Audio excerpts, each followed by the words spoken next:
ওখানে বিহারীলাল থাকে এবং প্রত্যেক দিন ওই পাঠক পুরোহিতের ধেনুবর্ষ নিয়ে মাঠে যায়।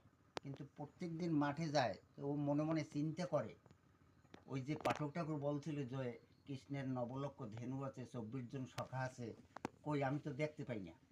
তো একদিন একটা গাছে উঠছে, গাছে উঠে কোথাও কিছু দেখতে পায় না, তা মনে মনে ভাবছে আমি এই মাঠে, ওরা মনে হয় ওই অন্য মাঠে আছে।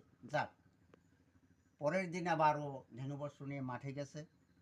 এদিকে পুরোহিতের ঠাকুরের আজকের একাদশী, একাদশীর কাজ করতে করতে আর বিহারীলালের জন্য খাবার নিয়ে যাবার কারো স্মরণই নেই। এখন কী করে ভগবান ওই পাঠক ঠাকুর, এই পুরোহিত ঠাকুরের একটা ছেলে আছে গোবিন্দ, গোবিন্দ রূপ ধারণ করিয়া ওই বিহারীলালের জন্য খাবার নিয়ে গেছে।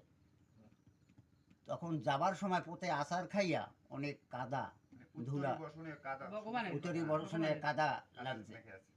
তখন বিহারীলালকে ডাকছে, আয় বন্ধু, আজকের আমরা একসাথে খাই। তাই বিহারীলাল আর ওই গোবিন্দ, এখন তো গোবিন্দ সেই কৃষ্ণ, সে বলছে যে হ্যাঁ বন্ধু, হয় আমরা একসাথে খাবো। তখন ওই বিহারীলাল গোবিন্দর মুখে খাবার দিচ্ছে, আবার গোবিন্দ বিহারীলালের মুখে খাবার দিচ্ছে। ভগবান যখন ভক্ত যখন ভগবানের মুখে দেয় তখন যে প্রসাদী হয়, প্রসাদী হয়। ভগবান যখন ভক্তের মুখে তুলে দেয় তখন সে মহাপ্রসাদ। পরে খাওয়াইতে ভাত খাওয়াইও বাড়িতে আসছে। বাড়িতে আসার এই গোবিন্দ ওইটুকু ছেলে, ওরে দিয়ে কি করে ভাত আমার খাবার নিয়ে পাঠাইলেন? কারণ না তো, ওর তো ওই তো গোবিন্দ, ওরে ডাকেন, ওরকে জিজ্ঞেস করেন, ওই গেছিল আমার খাবার নিয়ে।